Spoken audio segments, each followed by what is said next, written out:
वन्देऽहं श्रीगुरो श्रीयुतापदकमलं श्रीगुरुं वैष्णवांश्च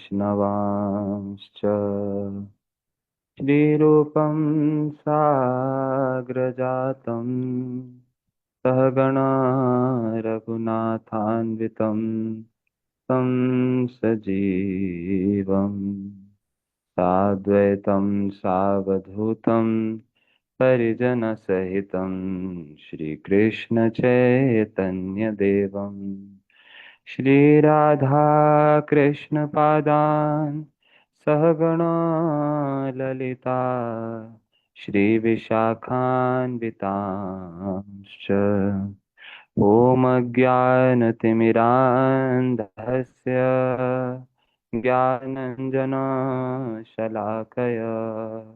चक्षुरुन्मिलितं येन तस्मै श्रीगुरुवे नमः।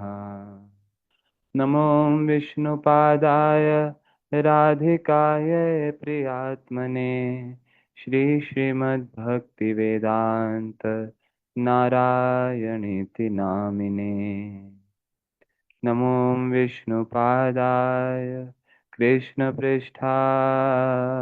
भूतले श्रीमते भक्तिवेदान्त स्वामिनिति नामिने। नमो विष्णुपादाय आचार्यसिंहरूपिणे श्रीमद्भक्तिप्रज्ञान केशव इति नामिने। नमो विष्णुपादाय कृष्णप्रेष्ठाय भूतले श्रीमते भक्तिसिद्धान्त सरस्वतीति नामिने। नमो गौरकिशोराय साक्षाद्वैराग्यमूर्तये विप्रलम्बरसाम्बुधे पादाम्बुजाय ते नमः। नमो भक्तिविनोदाय सच्चिदानन्दनामिने गौरशक्तिस्वरूपाय रूपनुगवराय ते गौरविर्भावभूमेस्त्वां निर्देष्टसज्जनप्रियः वैष्णवसार्वभौमा श्री जगन्नाथाय ते नमः। वाञ्छाकल्पतरुभ्यश्च कृपासिन्धुभ्य एव च पतितानां पावनेभ्यो वैष्णवेभ्यो नमो नमः।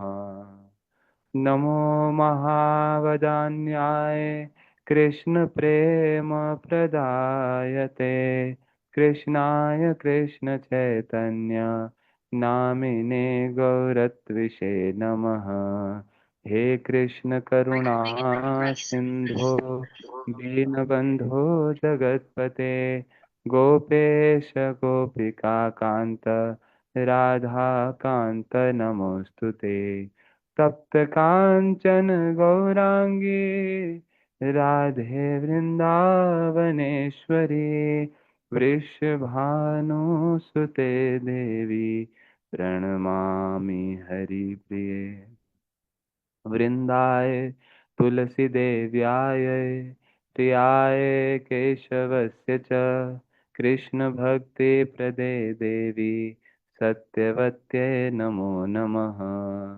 श्री कृष्ण चैतन्य प्रभु नित्यानंद श्री अद्वैत गदाधर श्रीवासादि गौर भक्त वृंद। हरे Krishna Krishna Krishna Hare Hare Hare Ram Ram Ram Hare Hare. Hare Krishna everyone. Thank you so much for joining today's class. It's a very auspicious day today, Ekadashi, and we are very fortunate that we have got the opportunity to discuss this amazing scripture, Jaiva Dharma, on this auspicious day of Ekadashi. It's said that on Ekadashi, whatever we do, the result becomes 10,000 times. If we are chanting one round, it's becoming 10,000 rounds. So we should try to chant more and more. It's not uh, a deal that a person should misuse. That okay, on Ekadashi, everything becomes 10,000 times, so I'll just chant one round. That's it, I chanted 10,000 rounds. No, we have to chant as much as possible. And hearing Harikatha, reading Granthas. So, our attempt to learn and try to understand this beautiful scripture, Jaiva Dharma, which is like the foundation of our Gaudiya Siddhanta. So, our attempts on this day will surely bear multifold fruits, multiple times more fruits. So, we believe this. So, with that hope and with that belief, we will be starting our today's class. In our last class, we had already started with chapter 4, and already two classes have been done. And in that, we are hearing some independent concepts.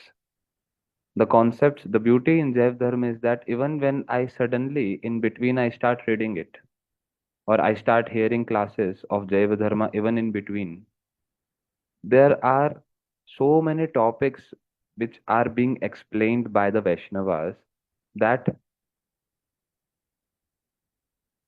it has an independent stand. Every topic has an independent stand. Even though it is related, everything is related with each other.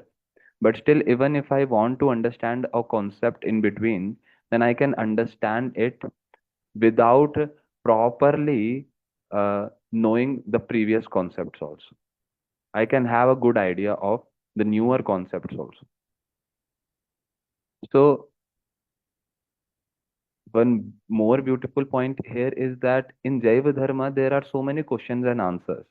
And all these question and answers, each question, if we see, it has so much significance for our understanding of Gaudiya Vaishnavism. So, in this class, we will be covering some very important and beautiful questions which Lahari Mahasaya, one Vaishnav, is asking his Guru Maharaj, Shri Vaishnav Das. So, let's get started with it. I'll just share the screen.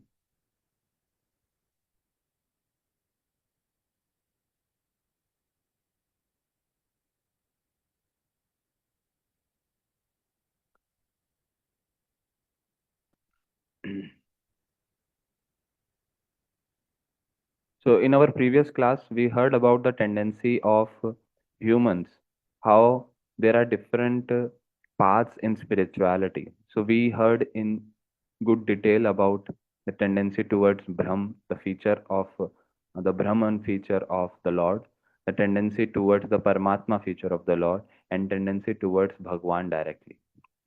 So, we had heard all these things.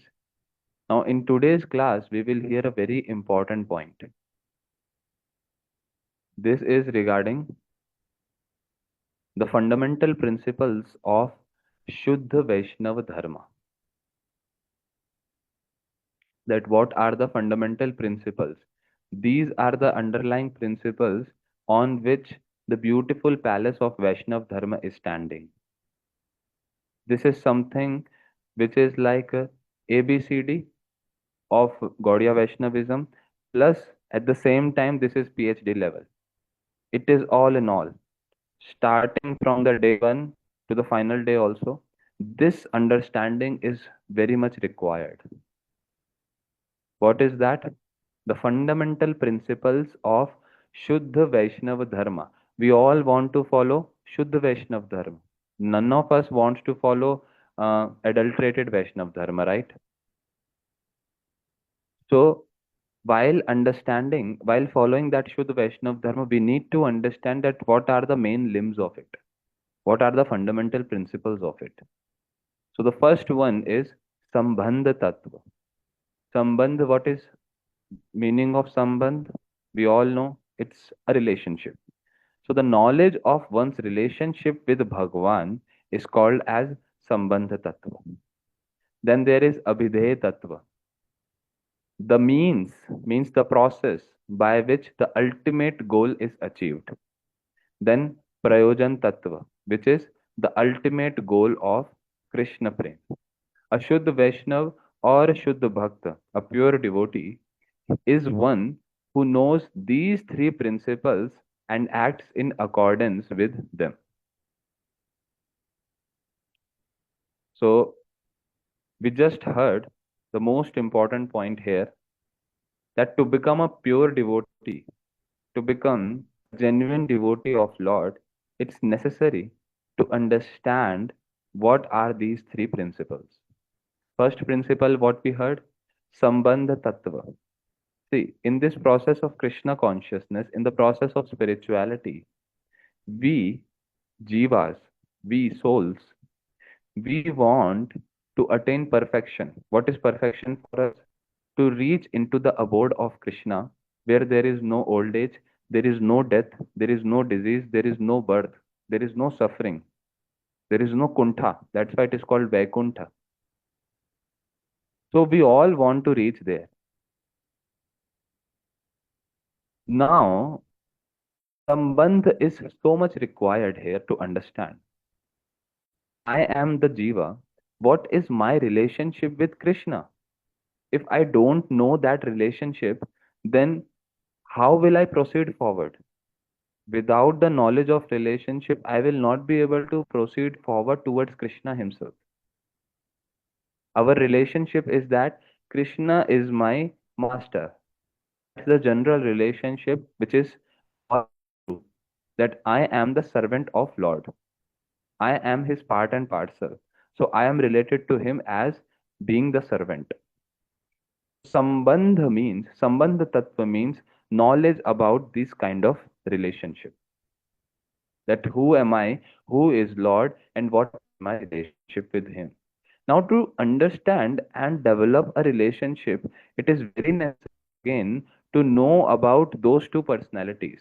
In between, the relationship is getting developed. Here, we are talking about the development of relationship between me and Bhagwan. So, before that happens, again, I have to start having the proper understanding of who am I and who is Bhagwan. Once that is clear, then only I'll be able to develop the relationship. If that is not clear, then I will develop some wrong relationship. There will be some faults in those relationships. If I am trying to develop the relationship with another person in this world itself, then I have to know that who is that person? Is that person not a criminal? If I develop relationship without knowing the person, then what happens?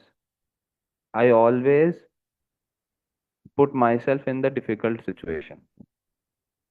In this world also it happens. So many people, they develop relationship, they fall in attraction and love with a wrong person, and then after marriage or something, after a few years after later, they get to know that this person is such a wrong person whom I got married, whom I developed this relationship.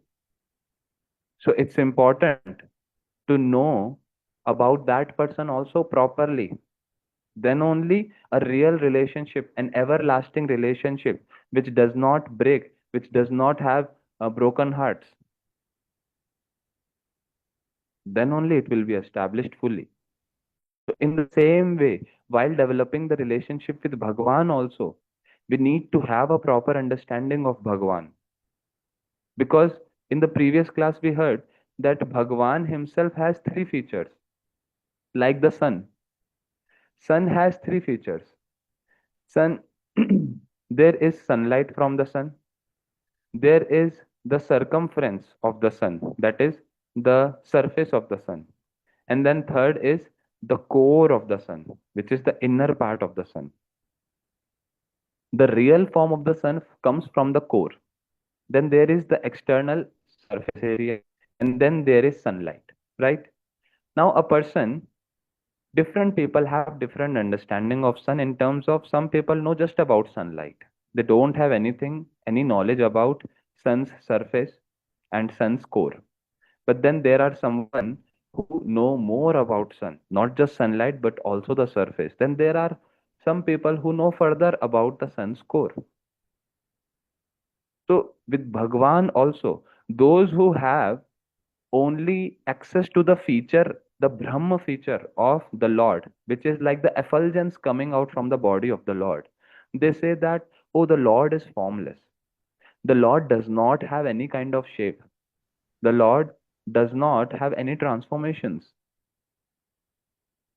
So all these things develop an incomplete understanding of Bhagwan, that Bhagwan does not have a form. Bhagwan is limitless, but he does not have any shape. He is not a personality. So with that incomplete knowledge of Bhagwan, the relationship that I will develop with Bhagwan, will it be real or complete? No. Even the relationship that I will develop with Bhagwan, with that incomplete knowledge about Bhagwan, will be incomplete.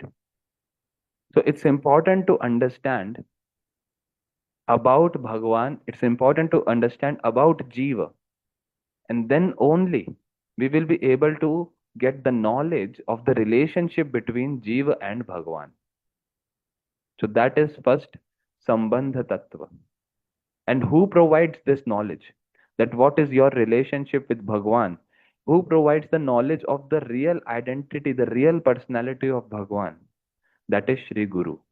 And that's why it has been said in all the scriptures with very high voice, loudly announcing the importance of accepting Sri Guru in spirituality. The acceptance of Sri Guru will actually provide us a way through which we can understand and get the knowledge of Sambandha Gyan, knowledge of relationship between me and Bhagavan. Who provides that? Guru provides that. And this is the glory of Sri Guru. He is the one who provides us Sambandha, the first link, the first fundamental principle of our Gaudiya Vaishnavism. If that is missing, then nothing else will be able to achieve. That's the first building block. Understanding Sambandha. Because when Sambandha, one knows the Sambandha, one have got to know and being established in that relationship, then naturally a person knows how to serve. The feelings that we try to develop, it comes naturally. For example, a mother, she morning to evening, day and night, all the time, she works harder than her son for the son's benefit. She keeps on thinking, how can I serve my little child? Doing everything for him or her. So, how she is able to put so much energy? Every day she is putting equal amount of energy. Every day she is encouraged and enthusiastically serving his son or daughter, her son or daughter. How? Because there is relationship. If the relationship is not there, is that mother serving the neighbor's children also like that? No. She is only serving so lovingly and restlessly, properly, like incessantly, without stop. Only her son, her daughter, who stayed in her womb for 9 months. Why? Because there is relationship. So how important it is to know, have the knowledge of this relationship with the Lord in order to love Krishna, in order to serve Krishna. Real service starts after this knowledge. Right now, what we are doing? We are trying our best so that I can attain that knowledge. And after attaining that knowledge of what is my relationship with Krishna, what is my rasa, how will I be able to, how will be I serving, what is my swarup? Will I be serving Krishna as his servant in Vrindavan? Will I be serving Krishna as a parental affection, like Mother Yashoda? Will I be serving Krishna as the cowherd friends? Or will I be serving Krishna as the gopis? These are also, they also have different relationship with Krishna. Relationship of gopis with Krishna is different from relationship of Mother Yashoda with Krishna. So that's again knowledge of relationship. So this Sambandha Tattva is the foremost and most important building block of our Shuddha Vaishnav Dharma. I hope it is like the Sambandha Tattva is again very elaborate, and even in further classes, in further chapters, we will be hearing more about this. But in this, we are having like an idea of what all things it covers, what exactly means with the relationship with the Lord, and how we get it, and how important it is. So first is Sambandha Tattva. Then second is Abhidheya Tattva. After knowing what is my relationship, now what is the process? What is the process by which the ultimate goal is achieved? What is the process by which the ultimate goal is achieved? So, what is the ultimate goal? That comes the third point. So, a person may say, are these first, second, and third points in sequence? That first one understands what is Sambandha Tattva. Then, secondly, one understands and starts doing the process, Abhidheya Tattva. And then, third, he thinks about the goal. No. Any kind of process or any kind of efforts we are putting in any field, be it in our material education, our material jobs, or any business, or anything that I want to do, what is the first thing that I should decide? The first thing that I should decide is what is my goal out of it? If my goal is not clear, then the process will never be clear. The process will become more and more random. I should be knowing that, okay, if I will do this, if I'll not do this, and if I'll focus on this particular thing, then 5 years down the line, I will see myself in that position. Do we have such planning or not? Then only we feel ourselves motivated to do any task. And if we are not having such planning, then we should do. Otherwise, the life will go in randomness. We will waste so much of our previous time, precious time.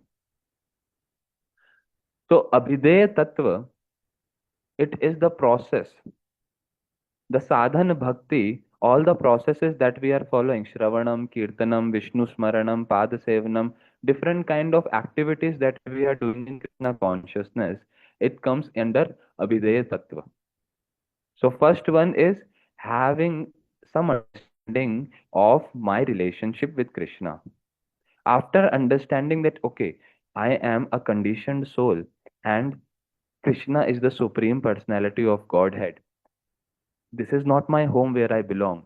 This is the place like a prison to me.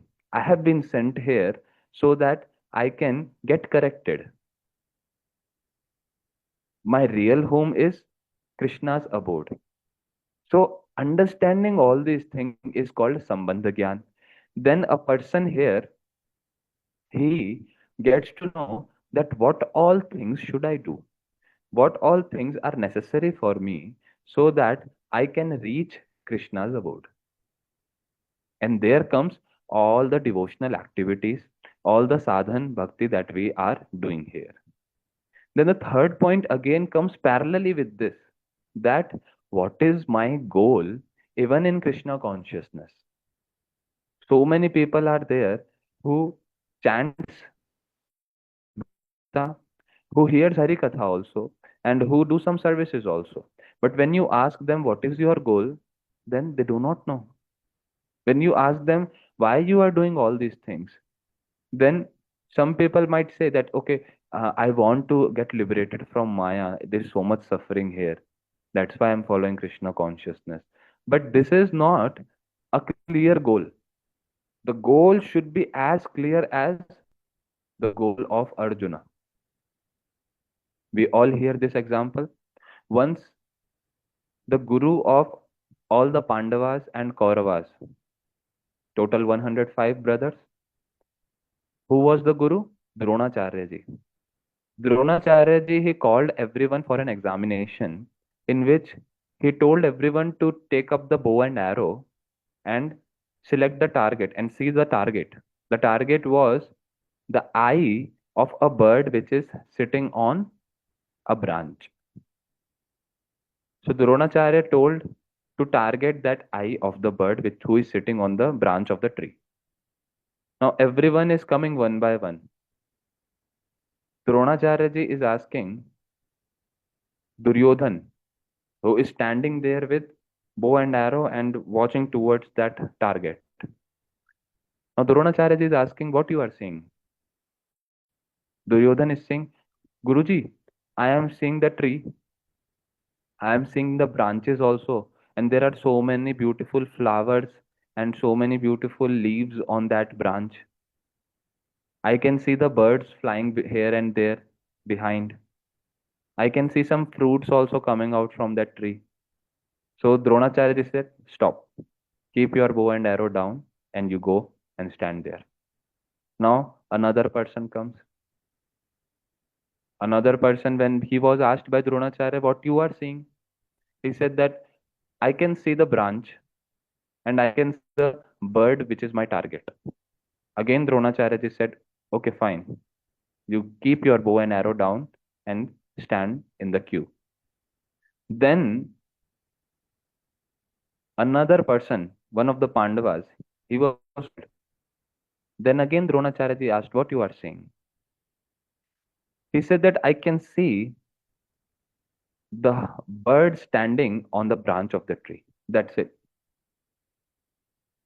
Dronacharya ji, he said, okay, good, but still not perfect. You still keep your bow and arrow down and go away. Stand there. Now finally Arjun came.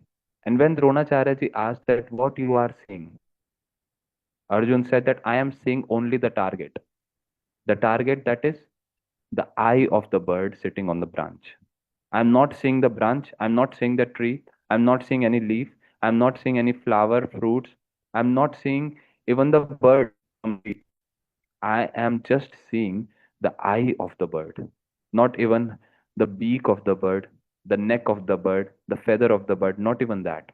Just the eye of the bird. And Dronacharya ji said that now you can shoot the arrow.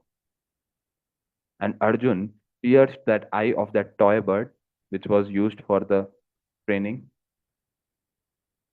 And Dronacharya ji became very impressed and gave very beautiful lesson there that once our target is visible properly, then more than 50% of our task is finished.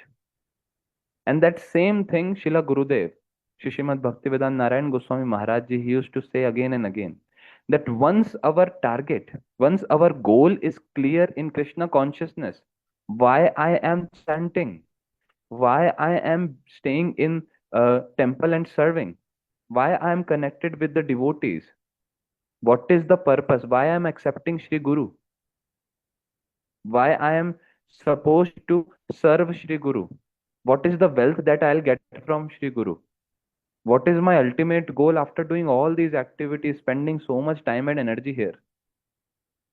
Once that goal is clear, then what happens? 50% of my task is finished.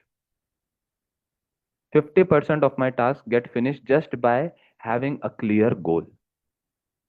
And because the importance of that goal is that once that goal is clear, then my sadhana, my practice, the process that I'm following, it becomes more particular.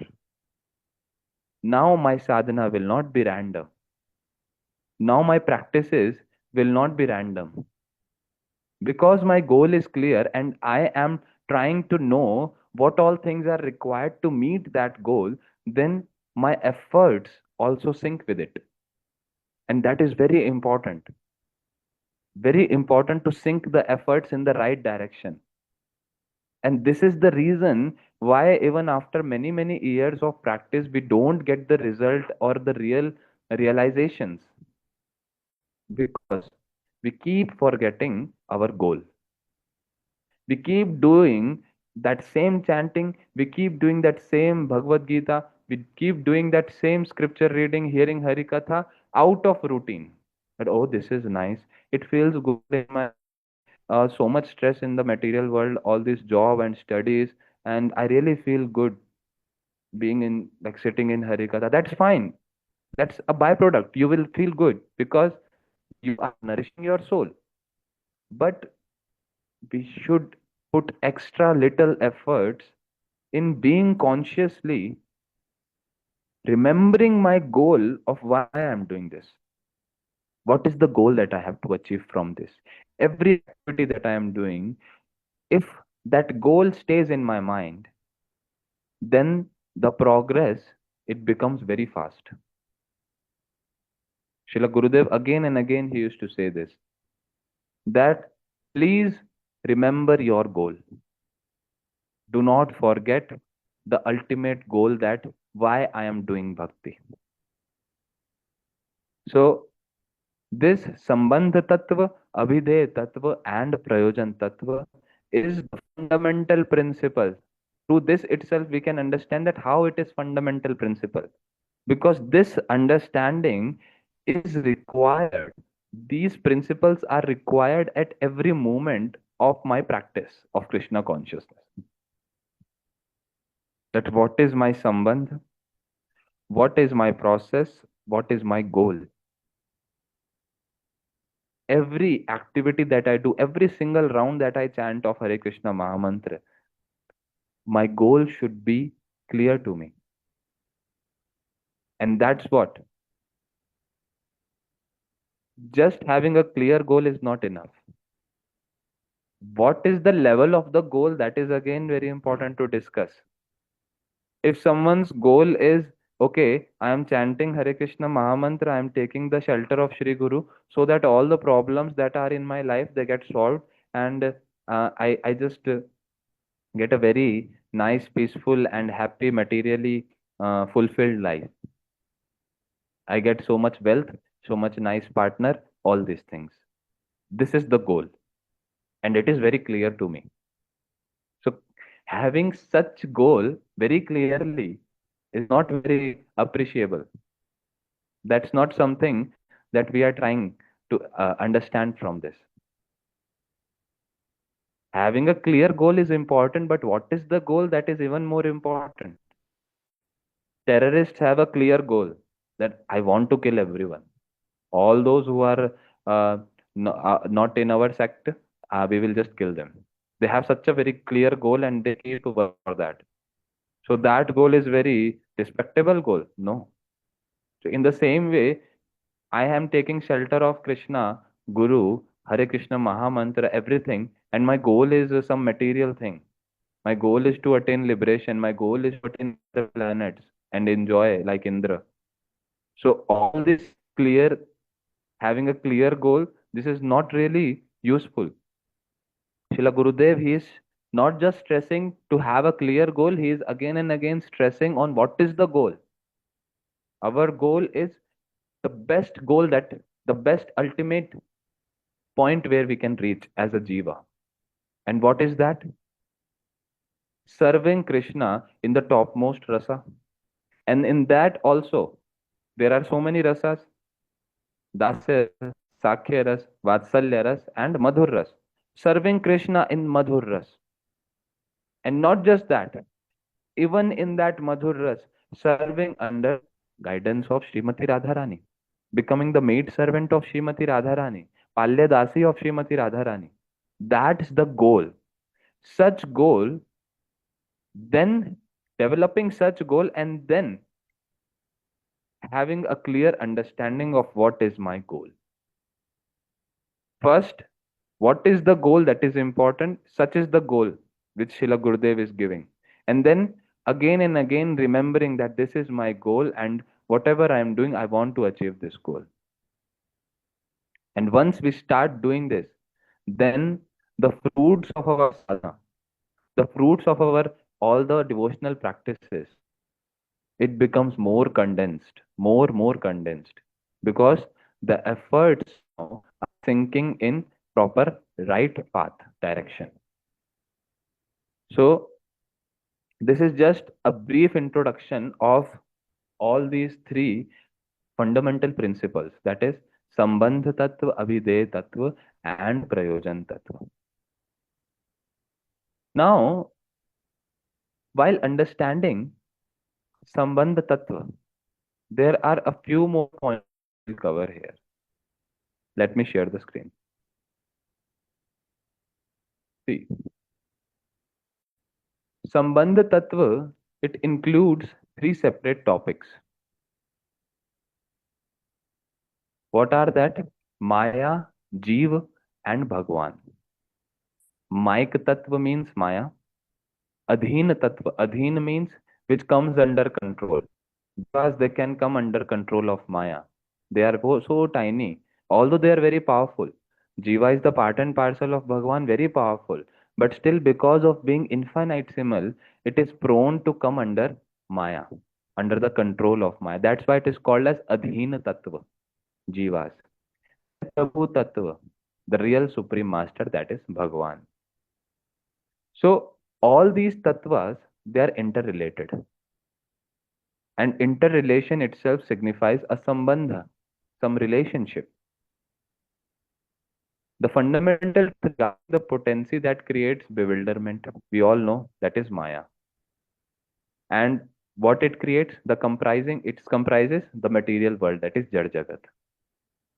Then the fundamental truth regarding the predominated entities, predominated again means which gets dominated by Maya, that is Jivas. Then the fundamental truth regarding the predominating entity, the one which is the dominator of everyone, everything, even the Maya and Jivas, that is Bhagwan. He is the supreme. So these three are the separate topics while understanding Sambandha Tattva.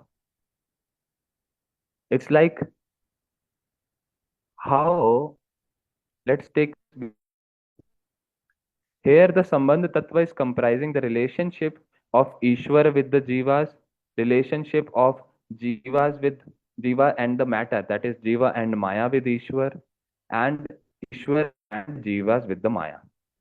So this might look little complicated, but it is not. Let me explain you. Overall, at this particular point, if we just observe, then there are three main things. What are the three things? Jiva, Maya, and Bhagavan. This Jiva is the part and parcel of Bhagavan, right? But this Jiva wants to enjoy independently. So Maya considers this fault of the Jiva, imprisons this Jiva, him into the material world, right? We all understand this point. Now, what I am considering this material world which is created by Maya as my home, and I'm trying to enjoy here and live here permanently. I don't want to get old. I don't want to die. Is there anyone who wants wrinkles on the face? Is there anyone who wants to die, get old? No. Why? Because our tendency is want to live. We want to live and we want to live in this material world.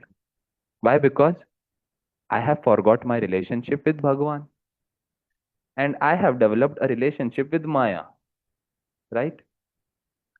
So it's very important to understand all these individual relationship, mutual relationships.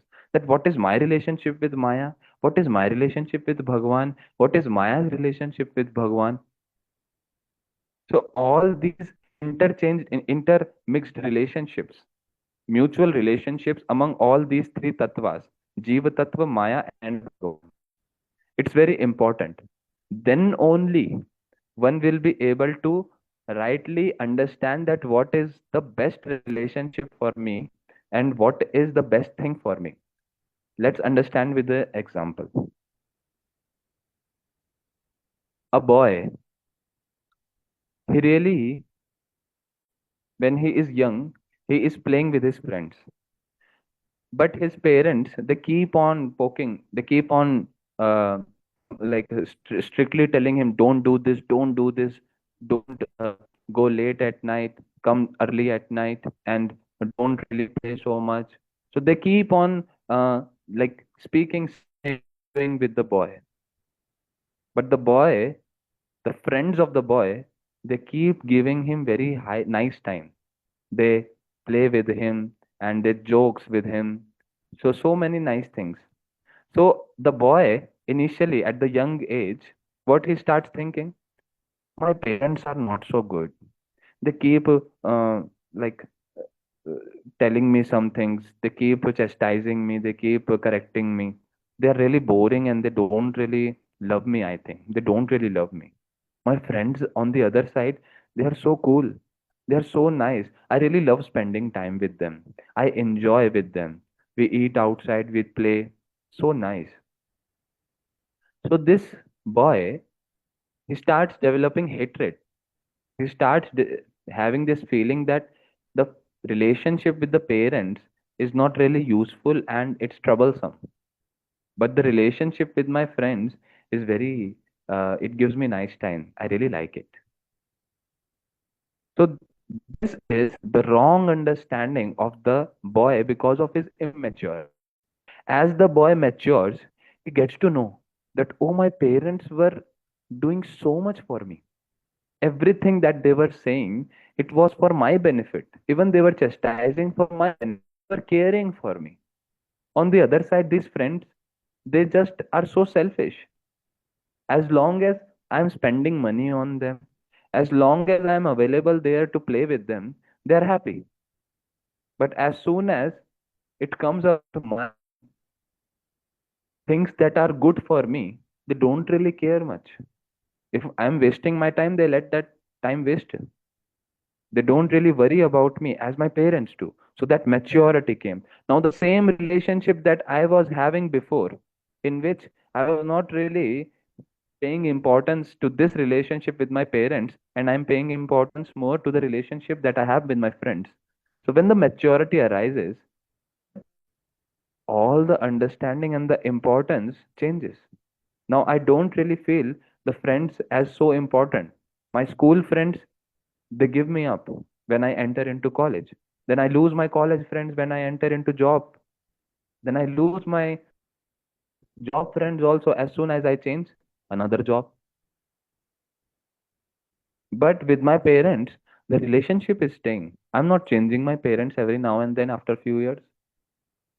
My parents are fixed and their care for me is fixed. It's always there. Now, with time, I am understanding and giving more importance to this relationship as my maturity arises. In the same way, a jiva, we all should understand my relationship with Maya, that the enjoyment that she is providing is not really enjoyment. It is kind of a punishment that I am getting in this material world. It may look very lucrative in the initial few days, but later it's the source of all distress that she is providing. So the relationship with Maya, which I was loving so in the day one itself, I didn't want to serve Bhagwan. I wanted to get enjoyment. And that's why, oh, Maya is going to provide me enjoyment. Then I developed such strong relationship with Maya, which I'm not able to break after years and years of my efforts. Because such strong attachment I have developed, such false understanding of who is my real well wisher. I ignored Bhagwan and chose Maya. So my relationship with Maya is strengthened and my relationship with Bhagwan weakened. Now, slowly with Sadhu Sangha, I am understanding more and more about Sambandha Tattva, that what is my relationship with Maya in real. She has been given a task to punish me. I was thinking, oh, she is so nice, but no. And on the other hand, Bhagwan, he is my real father. He is doing everything from day one for me, providing me, maintaining me, protecting me. And there is a relationship between Maya and Bhagwan also. This Maya, she is just the servant of Bhagwan. She is a maid servant of Bhagwan. She fears from Bhagwan. She cannot control Bhagwan. She works under Bhagwan. So that Bhagwan is so strong, he is supremely powerful, and then he is providing me everything. He has been doing everything for me since so many years, and I have been foolishly ignoring that and serving this Maya. Such a useless. So now what happens? The senses, the maturity arises, knowing the proper relationship between these three. My relationship with Bhagwan, Bhagwan's relationship with Maya, my relationship with Maya, Maya's relationship with Bhagwan, all these things. So this is what is a little bit of understanding of Sambandha Tattva. So this relationship loop between these three entities, understanding that, then only we will be able to understand that, okay, my direction should be towards Bhagwan instead of Maya. And now, having a direction towards Bhagwan, what is my relationship with Bhagwan? I want to understand it properly. And then further, it gets into deeper understandings as we discussed about different rasas. Then what in what rasa my relationship is there with Bhagwan. So this whole Sambandh Tattva, I hope you have got some like outer extra understanding of how Sambandha Tattva is so much necessary. And all these things, all the reality check, all that maturity which I need to differentiate between my relationship with Maya and Bhagavan, all these things come only by Sri Guru. Sri Guru is the one who provides us that knowledge of relationship with different entities. What is my role and what is that relationship which I should do justice with? How can I do justice with that relationship of Bhagwan that I have? Correct? So it's a bold statement that Srila Bhaktivinoda Thakur has said that one who does not have Sambandha Gyan, one who does not have this knowledge of this whole relationship web, which is not a huge web, but still it is a very important and deep web. One who does not take shelter of Sri Guru and understands this knowledge of Sambandha Gyan, then he can never ever become a pure Vaishnava by any means. Whatever he can do, but he will never be able to become a pure Vaishnava without having the knowledge of all these mutual relationships. So that's how it is so important. Now let's see. After explaining this,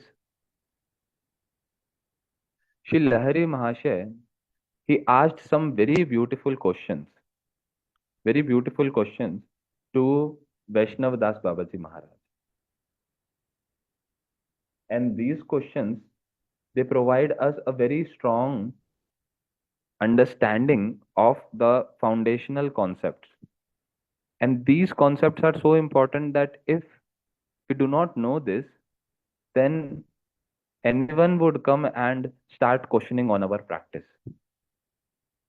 Anyone can come and start questioning, oh, you believe in Krishna?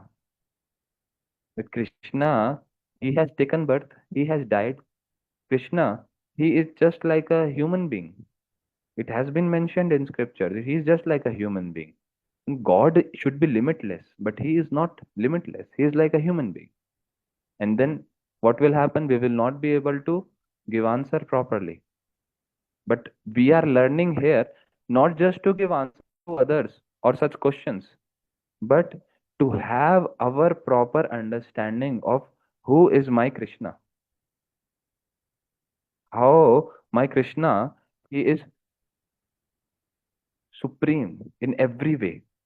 How he, being a little cowherd boy in Vrindavan, still is the supreme personality of Godhead. How it is? So these are the question. So first question, let's see.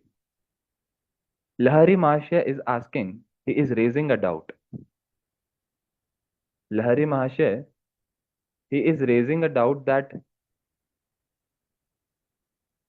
the question is that Bhagwan has a form. And since form is limited by spatial considerations, how can Bhagwan be the resting place of the limitless and all pervading Brahma? So it is said that Bhagwan, he has a form. Now, anything which has a form should be limited. Then only it will be called that it is having a form. For example, there is this bottle. So this bottle, it has a form.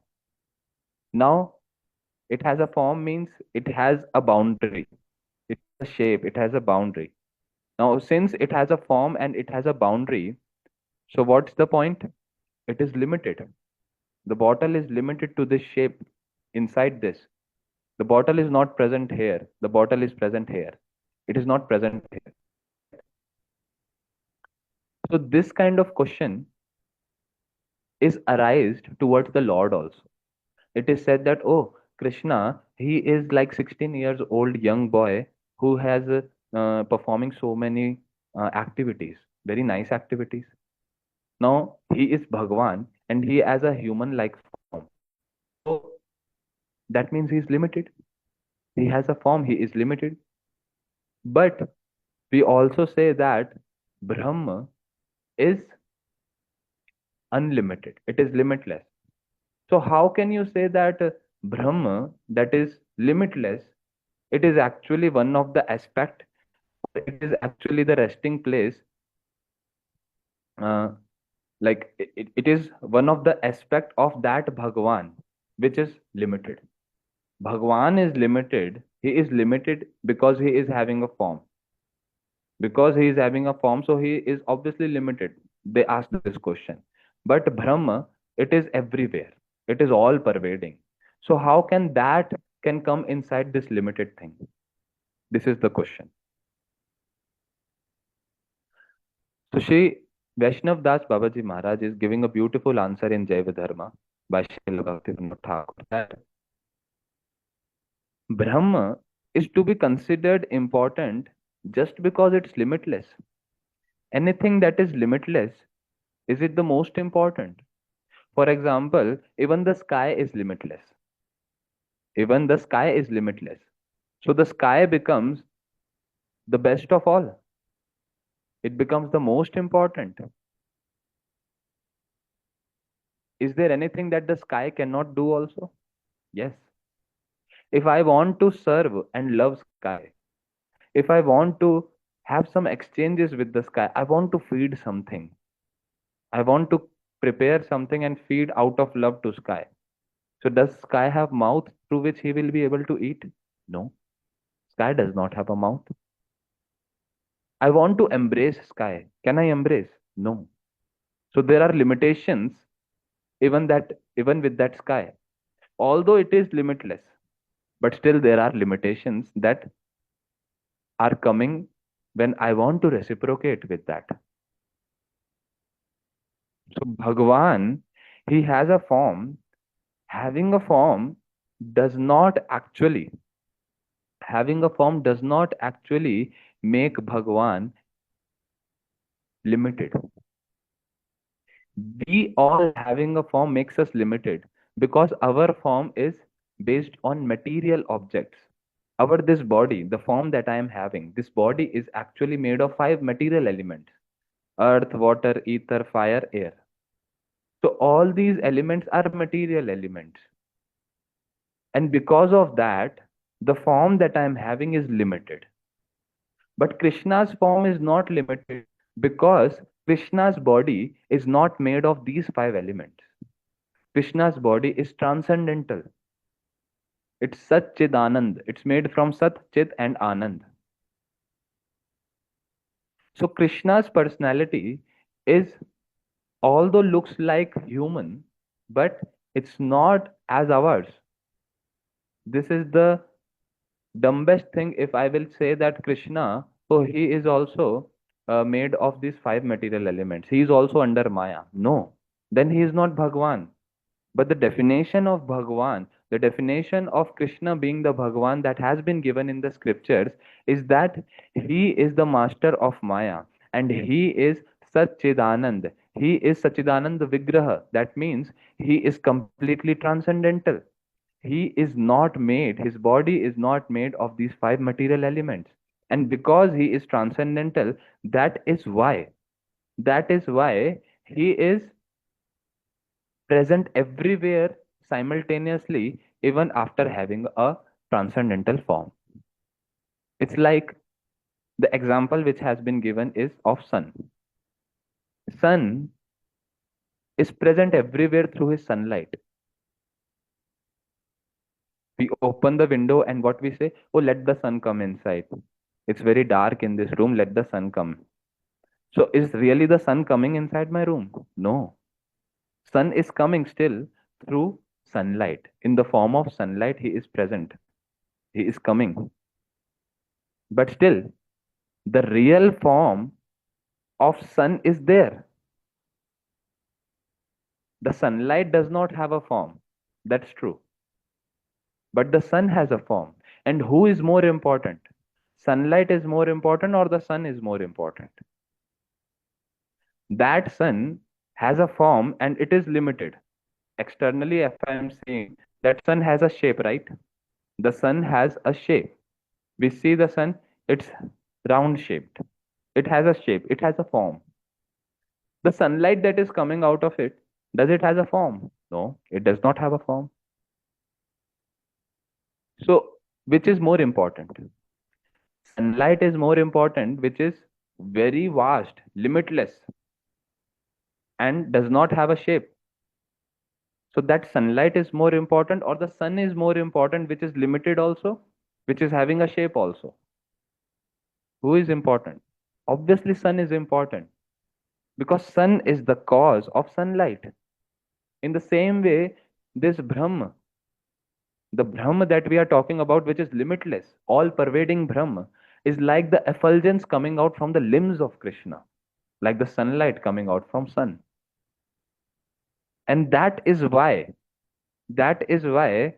even if Bhagwan, his eternal form is like that of a human being, a little cowherd boy, Shri Krishna, in Vrindavan, still he is the supreme personality. Because that Brahma which is limitless is resting inside Krishna only. That Brahma which is all pervading is just the effulgence of the limbs of Krishna.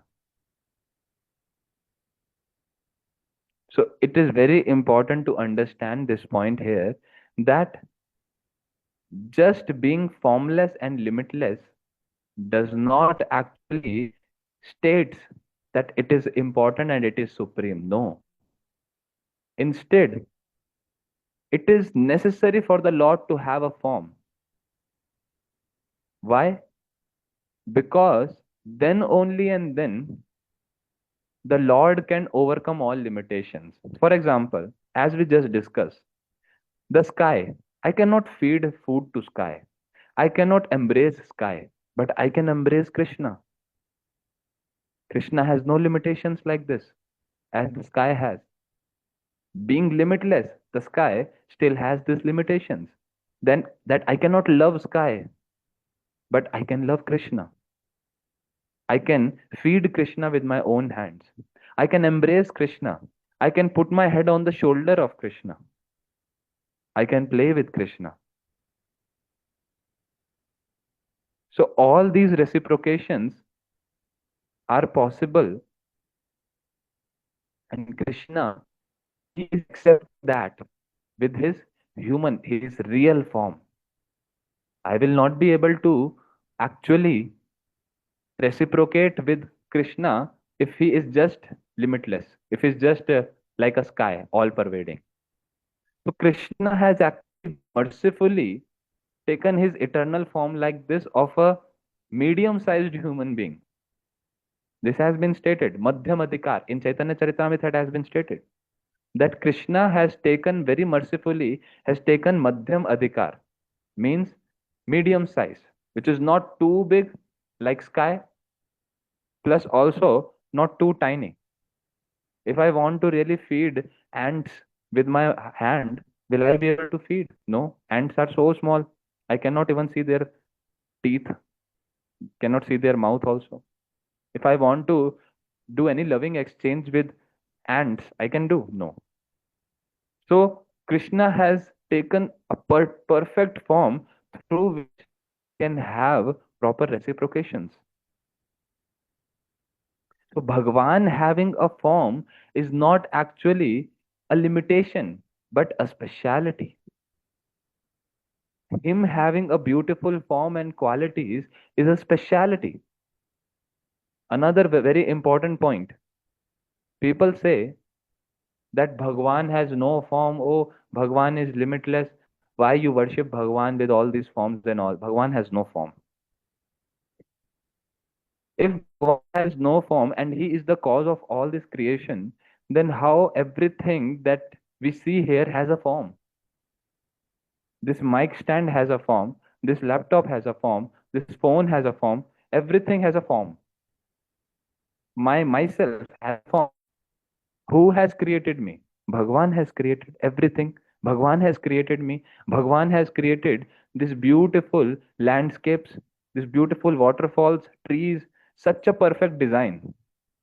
So this perfect design, this perfect beautiful forms, they are coming out from formless. How can they come out from something formless? No. Even in this world, I am seeing anything which has a form, any material object which has a form, it has been created by a designer. This laptop, this phone, this mic, this everything has been created by a designer. There is a designer behind it who has sat and really thought about how to build all these things, and then these things have manifested. So how can we say that the things that we can see in nature, which are not man-made, like trees are not man-made, human beings are not man-made. So all these things, how they came in existence? Who is the creator? Such a beautiful design, and there is no designer. How can this be happening? No. So Lord should be having the most beautiful form, then only, and then there are such beautiful things that I am seeing in this nature. The designer must be more beautiful.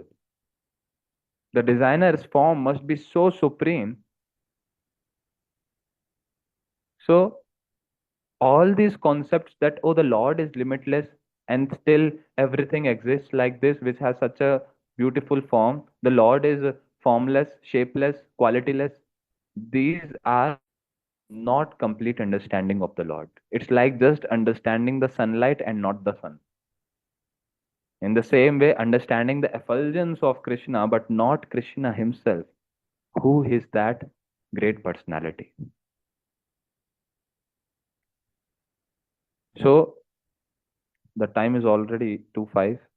We have another question, that how can Shri Krishna, his form be eternal, since he takes birth, performs activities and gives up his body?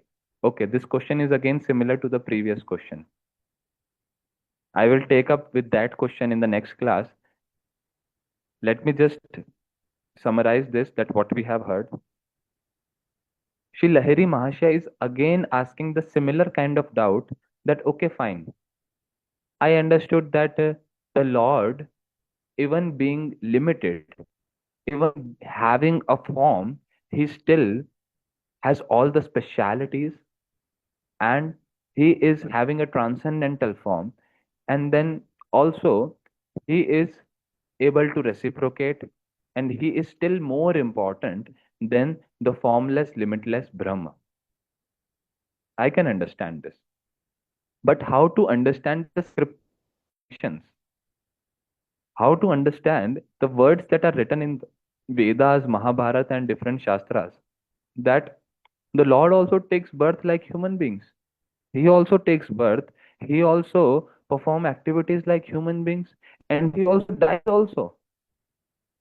If he is transcendental, then why such descriptions are there?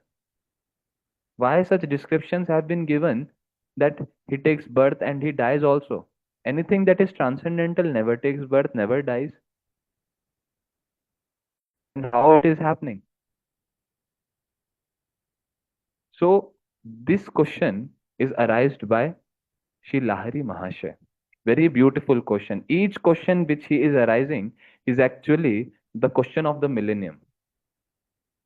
These questions, they are for us so that we can have a proper understanding of that personality whom we worship. We are not worshipping a random personality. We are not worshipping a made up personality. This is not an imaginary thing. Lord Krishna's such qualities, that even being limitless, how he appears in a form and then he reciprocates. He is doing all those things that a human being is doing,